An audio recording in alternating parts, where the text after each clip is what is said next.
Hello guys. So konting ano na lang. Oh, konting ano na lang oh. Ito yung biliran ni Sambay oh. Konting ano na lang, tiyaga na lang oh. Simi banda oh. Oops, simi banda. All right. Alright. Tapos sa bandang kanan ko oh. Oh, may nagpapagupit oh, simi upaw. Oh, ayan oh, paldong. Ayan guys, libreng-libre lang yan ha. Oh. Ayan. Diba? Grabe yung tripping dito. Tapos may makita nyo dito, yung mga tools namin. Oh. Makita mo yung ano doon, oh. Oh, yung kawali, oh. Tubig pa lang yan. Alright. Ayan, oh. So, kailangan may ipit to, guys. Iipitan, tapos sigaganon yan, oh. Sigaganyan. Diba? Para maging ganito na siya. Alright, so tsaga-tsaga lang kami. Hello guys, so maning bago na po nga butang bandahanan. So ongoing kami lang yung nag-rectify sa ano ni Sambay. So ito yung bilyaran ni Sambay.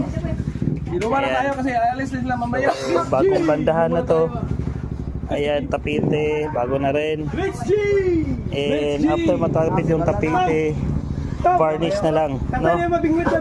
Varnish, then saka kami magdudugtong ng upuan dito.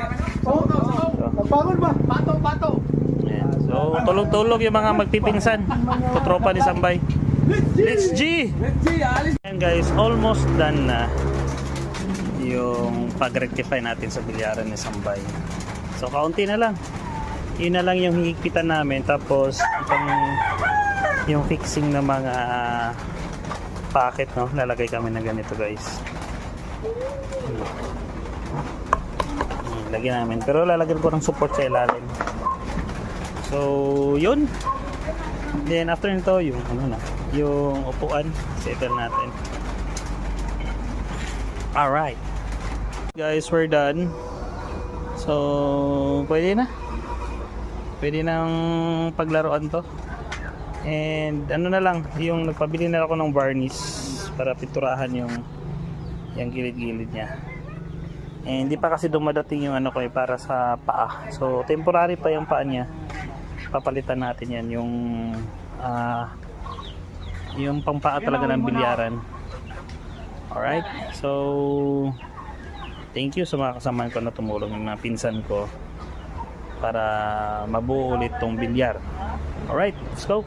Alright, at dahil 90% nang natapos yung ano natin, no? So ito muna.